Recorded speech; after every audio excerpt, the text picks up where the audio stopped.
Assalamualaikum warahmatullahi wabarakatuh. Perkenalkan, nama saya Lintang Rakadhanu Arizona, NPI 146191219. Di sini nomor absensi saya yaitu 21. Untuk materi yang saya jelaskan yaitu akan ada dua, yaitu satu firewall dan dua auditing proses. Oke, langsung saja. Yang pertama yaitu firewall. Nah, apa sih firewall itu? Untuk perkenalannya, firewall kalau di bahasa Indonesia kan yaitu fire, api, atau wall, dan wall adalah dinding, jadi dinding api. Jadi firewall itu seperti kayak komponen-komponen yang memisahkan antara jaringan lokal kita dengan jaringan internet. Jadi bagaimana contohnya seperti kita kalau memiliki laboratorium, lab komputer di internal kita. Nah, itu sebelum ke internet itu ada firewallnya. Jadi di sini untuk membatasi agar tidak terjadinya hacking dari orang luar maupun dari dalamnya sendiri, tidak bermacam-macam untuk ke internet. Lalu gunanya firewall ini apa sih? Yaitu gunanya untuk membatasi gerakan orang yang masuk ke dalam jaringan internal kita. Lalu yang kedua yaitu membatasi gerak orang yang keluar dari jaringan internal. Lalu yang ketiga yaitu mencegah penyerang mendekati pertahanan yang berlapis. Jadi firewall ini gunanya untuk secure atau keamanan internal kita agar lebih aman dari dunia luar atau komputer dari jaringan luar. Apa yang dimasukkan? Lalu apa yang bisa dilakukan oleh firewall? Yaitu firewall adalah choke point. Nah, choke point ini digunakan untuk memusatkan keluar masuk, yaitu pada titik satu keseimbangan yang harus melakukan pemantai di suatu tempat. Lalu firewall bisa memaksakan security policy. Lalu firewall bisa mencatat aktivitas internet dengan efektif. Jadi jika di internal kita, di lab komputer kita ada yang macam-macam, mungkin buka sesuatu itu bisa di traffic, bisa tahu dia buka apa saja. Jadi kita bisa blok seperti itu. Juga firewall juga bisa membatasi ya orang lain, seperti untuk mengintip-intip jaringan internal kita dari orang luar, seperti itu contohnya. Nah, apa sih yang dilakukan oleh firewall itu? Yang dilakukan oleh firewall yaitu apa yang tidak bisa dilakukan oleh firewall? Yaitu yang pertama, firewall tidak bisa melindungi serangan dari orang dalam. Contohnya, jika komputer kita di-freeze oleh orang dalam sendiri, maka firewall tidak bisa berbuat banyak. Oleh karena itu, karena firewall tujuan utamanya yaitu membatasi jaringan internal ke jaringan internet atau jaringan eksternal. Jadi firewall tidak bisa berbuat banyak jika orang dalam yang berbuat macam-macam. Lalu firewall tidak bisa melindungi serangan yang tidak melalui firewall tersebut, tidak melalui choke point tersebut. Lalu firewall tidak bisa melindungi jaringan internal terhadap serangan-serangan model baru. Jadi firewall harus di-update terus setiap updating supaya bisa melindungi jaringan internal kita secara maksimal. Lalu firewall tidak bisa melindungi dari virus. Jadi kalau ada flash disk tertancap di lab ada virusnya, maka itu firewall tidak bisa berbuat banyak. Lalu beberapa prinsip keamanan yaitu less privilege. Less privilege ini artinya setiap orang hanya diberi hak akses, tidak lebih dari itu. Lalu defense in deep yaitu perangkat keamanan untuk saling membackup. Jadi tidak hanya satu firewall saja, tapi ada beberapa firewall dan juga beberapa perangkat keamanan yang lain, dan juga orang yang stay jika ada pembobolan atau apa bisa langsung diatasi secara bagus. Lalu fail-safe stance. Fail-safe stance itu adalah kalau suatu perangkat rusak, maka secara default perangkat tersebut akan tersetting ke setting yang paling aman. Begitu, jadi tidak menimbulkan mara bahaya. Lalu yaitu simplicity. Simplicity itu jangan terlalu kompleks, yaitu karena sulit mengetahui salahnya ada di mana. Kalau terlalu kompleks itu sangat sulit untuk dipahami. Jadi kalau bisa jaringan internal kita itu yang mudah, manual, tapi keamanannya sangat bagus. Lalu di sini ada beberapa penjelasan seperti base station host. Base station host itu komputer yang dibuat sangat aman dan sering menjadi titik serang karena terbuka di internet. Lalu dual host. packet filtering. Packet filtering yaitu komputer yang setidaknya memiliki dua network interface, lalu parameter network yaitu jaringan di antara internet dengan intranet, lalu proxy servers yaitu program berhubungan dengan server di internal maupun eksternal, memiliki klien yang ada dalam internet. Lalu selanjutnya adalah proxy service. Apa sih proxy service? Yaitu proxy itu bisa ditempatkan ke dual host atau dalam base station host. Proxy adalah application level gateway atau gerbang proxy yaitu. Jadi proxy di sini itu membuat ilusi agar terhadap klien bahwa klien sedang berhubungan dengan server di internet, sedangkan pada server di internet seolah berhubungan dengan user yang sedang bekerja di komputer proxy server. Lalu arsitektur firewall yaitu dual host arsitektur. Meskipun dual host ini menjadi router, namun untuk firewall lalu lintas IP dan arsitektur ini benar-benar diblok. Jadi kalau ada paket yang mau keluar masuk harus lewat proxy.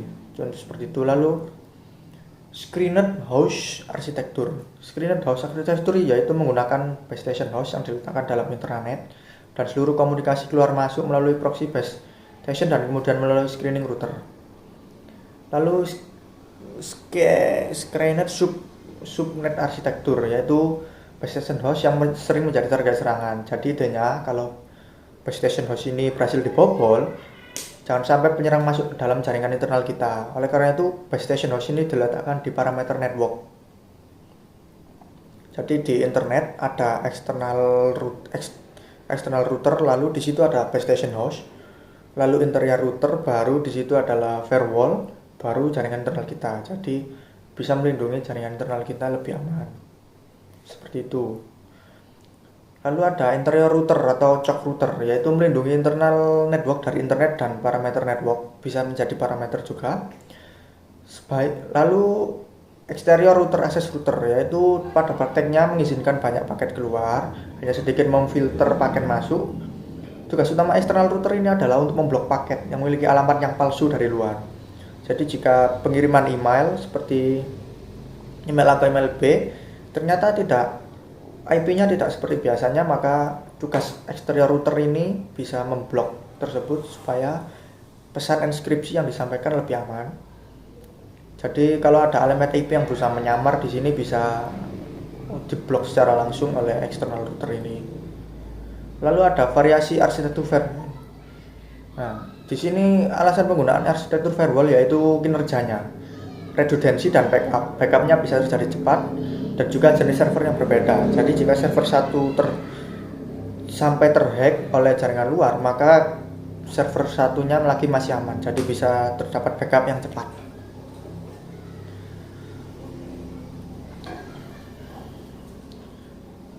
Lalu selanjutnya yaitu jangan menggabungkan base station dengan interior router, karena ini sangat berbahaya.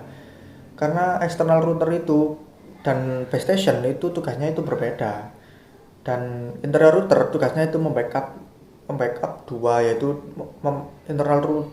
interior router membackup external router dan juga base station. Jadi selanjutnya yaitu jangan menggunakan multiply interior router. Masalahnya begini, kalau router bisa menduga bahwa cara tepat untuk meringankan paket yaitu internal host melalui parameter network, bukan melalui internet network. Ini bisa terjadi kalau settingannya ada salah. Jadi kalau sulit menjaga konfigurasi banyak router internal. Menggunakan multiple exterior router. Jadi penggunaan router disebabkan karena menggunakan beberapa internet gateway service provider, yaitu untuk redundancy. Ada koneksi ke internet, ke intranet, begitu misalnya. Menggunakan multiply parameter network. Nah, di sini kalau parameter network internet kebobolan hacker tetap tidak bisa melihat data yang diperlukan antara internet network dengan supplier network karena adanya pembatas tadi, yaitu multiply parameter network. Seperti itu. Jadi intinya firewall ini sangat penting untuk mengamankan jaringan kita. Firewall sangat wajib dipasang di jaringan internal kita, contohnya di lab komputer kita yang bersifat internal, yang bersifat lokal. Karena kalau sampai kebobolan maka fatal, data-data kita bisa diubah atau data-data penting kita bisa dicuri. Oleh karena itu, firewall sangat penting untuk jaringan internal kita. Oke, selanjutnya saya akan menjelaskan tentang auditing proses. Oke, untuk selanjutnya yaitu auditing proses. Audit, apa sih audit itu? Audit adalah proses memperoleh dan mengevaluasi bukti secara objektif dan sistematis atas tuduhan kegiatan baik security management maupun apapun itu, pokoknya berkaitan dengan security. Jadi dia itu mengevaluasi secara objektif dan secara sistematis. Oke, apa saja sih agendanya yang dilakukan oleh audit ini? Yaitu yang pertama adalah organization of the IS audit function, jadi fungsinya. Lalu audit resource management, yaitu bagaimana mengolah sumber daya manajemen dari sebuah perusahaan tersebut. Lalu audit planning, yaitu rencana. Laws and regulation, atau hukum atau regulasi yang ditetapkan audit tersebut.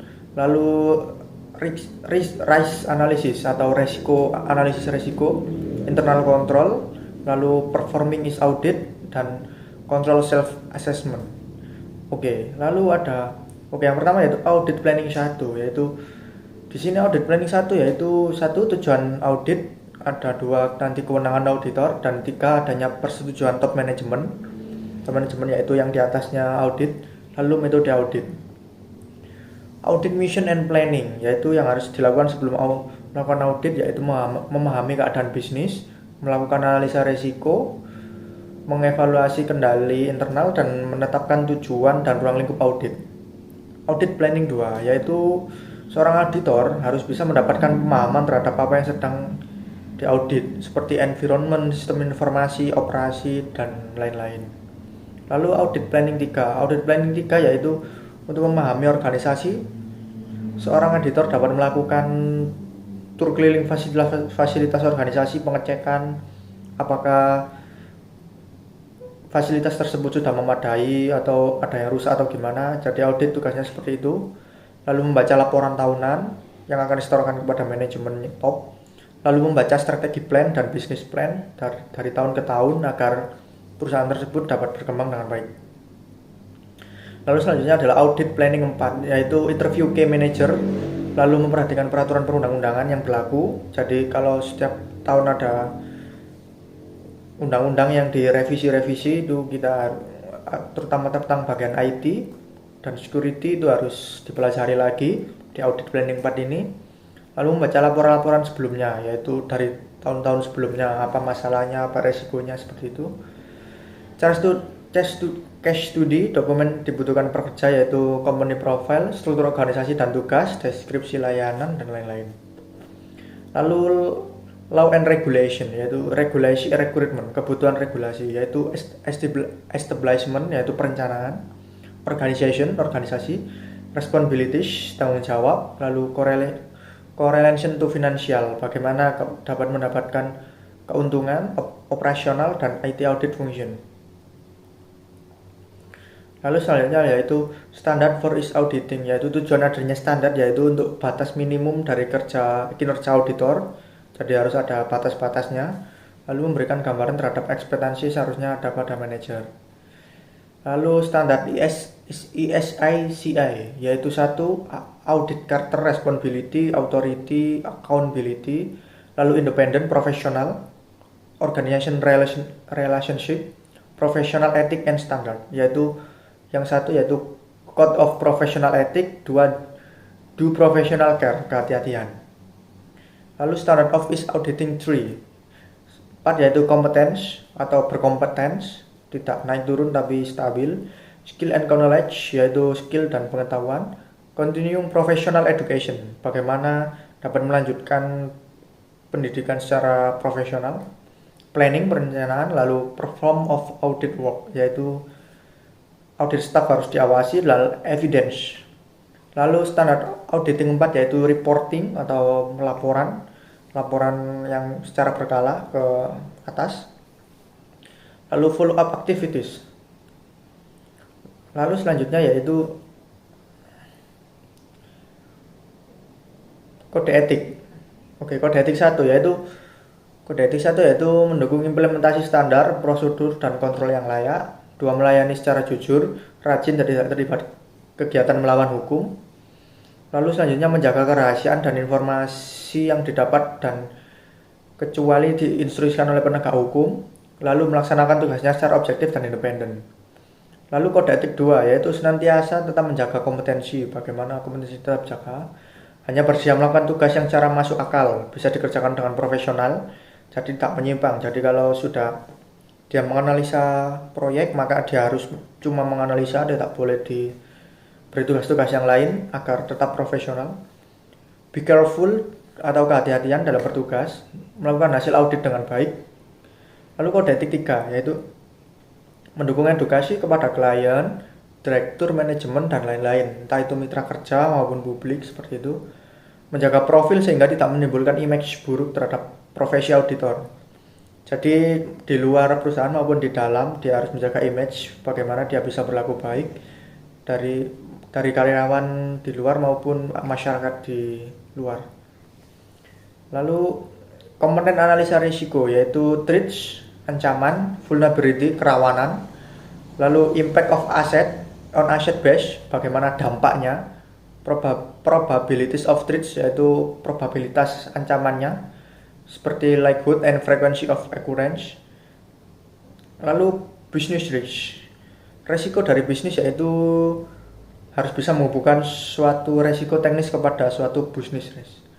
Kalau ada resiko lantas gimana? Resikonya harus diminimalisir, lalu dicegah, lalu resikonya ditransfer, entah itu mau asuransi atau ke apa, seperti itu. Lalu diterima karena resiko memang kecil. Manfaat analisa risiko yaitu membantu auditor mengidentifikasi risiko dan ancaman terhadap suatu lingkungan sistem informasi, membantu penentuan tujuan audit, dan membantu risk based audit. Lalu ada qualitative risk modeling yaitu nilai aset. Jika risiko kemungkinan terjadi kecil, maka nilai asetnya juga akan kecil. Jika risiko kemungkinan terjadinya tinggi, maka nilai asetnya yang dampak dari yang harus difokuskan oleh audit adalah tinggi. Lalu internal control atau kendali internal, yaitu internal control adalah proses penempatan bagaimana direktur dan senior manajemen dan semua level-level yang di atas ini itu bisa berbisnis dengan objektif sehingga mendapatkan achievement atau penghargaan. Lalu kontrol adalah kebijakan, prosedur, praktek, dan struktur organisasi yang dirancang untuk menjamin agar bisnis objektif dapat tercapai sehingga kejadian-kejadian yang tak diinginkan dapat dicegah dan diperbaiki. Lalu kontrol objektif yaitu statement of desired result, yaitu statement bagaimana objektif, bagaimana seorang audit bisa mengontrol objektif yang akan diraih dari tahun ke tahun secara berkala sehingga mendapatkan penghargaan dari implementasi kontrol tersebut. Lalu contoh dari informasi sistem kontrol objektif yaitu 1. Information of automated system, bagaimana informasi itu dapat otomatis dari sistem untuk mengamankan from improper access, yaitu akses yang tidak diinginkan. Lalu unrejected transaction are reported, bagaimana report atau laporan semuanya bisa di reject dan bisa ditransaksikan secara bagus. Lalu selanjutnya yaitu detail control object call center 1, yaitu control objectnya yaitu di sini the preparation of PIN number harus controlled and secured. Contoh control methodnya yaitu never print PIN number of terminal and report. Jadi jangan pernah kita print PIN number kita di terminal maupun di laporan. Jadi itu hanya kita yang tahu.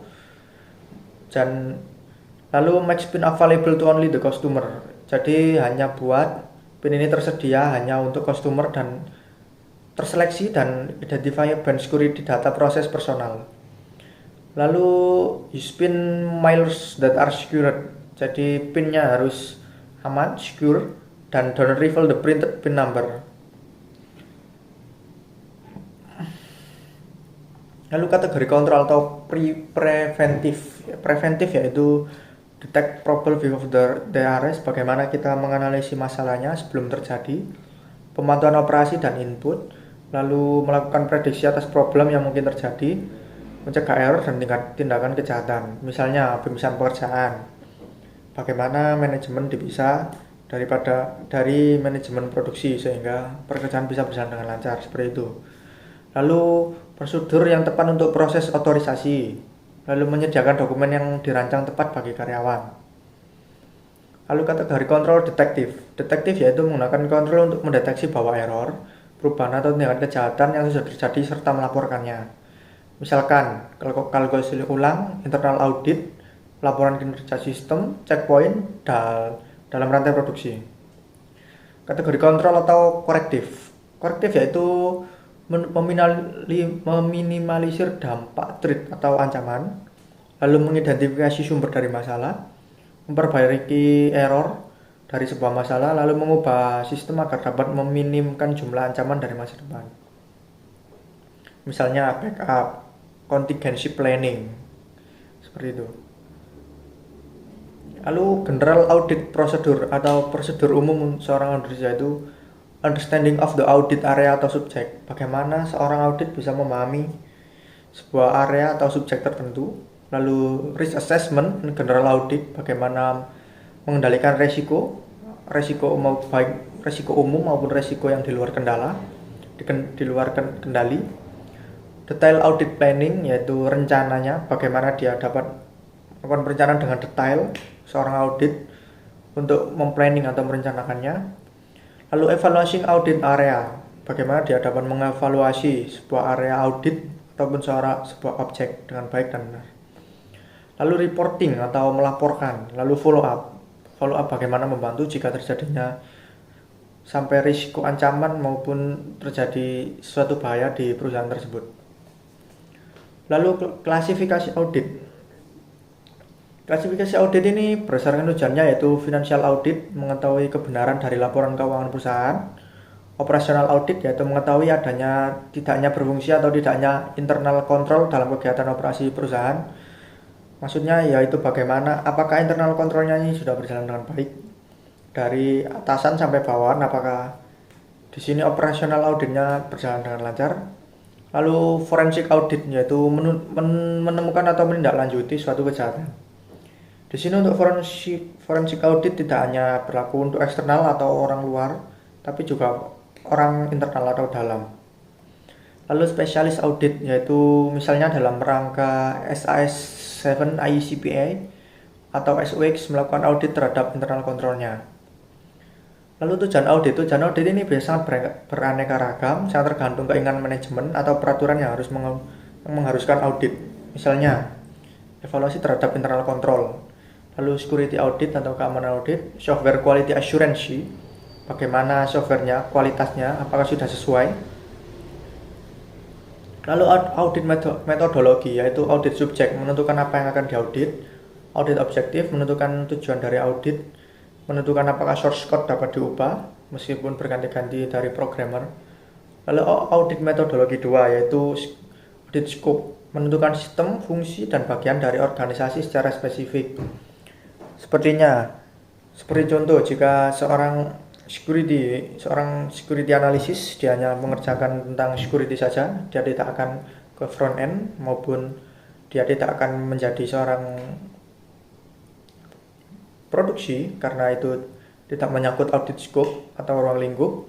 Lalu pre-audit planning atau rencananya audit, bagaimana dia dapat mengidentifikasi sumber daya manusia yang dibutuhkan, menentukan dokumen yang ditunjang untuk menunjang yang diperlukan, lalu menentukan lokasinya.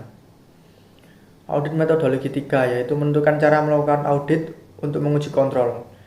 Untuk menguji kontrol ini disebut dengan audit procedures and step for data gathering. Lalu menentukan siapa yang akan diwawancara, apakah dia sudah sesuai atau belum seperti spesifikasi pada tiap organisasi. Lalu audit metodologi 4 atau 4, prosedur komunikasi pada pihak manajemen spesifik pada tiap organisasi, evaluasi kesalahan dan dokumen-dokumen prosedur dan kebijakan dari organisasi yang diaudit. Lalu jenis audit risk atau resiko audit. Yang pertama lah inherent risk. atau risiko yang pada dasarnya yaitu memang sudah ada pada audit karena natur atau bersifat alami dari bisnis yang bersangkutan. Lalu audit risk 2 yaitu suatu risiko yang signifikan yang mungkin muncul tak terdeteksi atau tercegah. Kontrol ini sangat sulit dilakukan karena pemantauannya sangat memerlukan konsentrasi. Lalu jenis audit risk 3 yaitu risiko karena suatu ancaman tidak terdeteksi. Nah, ini karena menggunakan teknik atau prosedur yang kurang memadai, tidak sesuai. Makanya risiko ini bisa timbul sangat parah. Makanya audit diharuskan harus sangat teliti dan sangat piawai dalam melakukan tugasnya.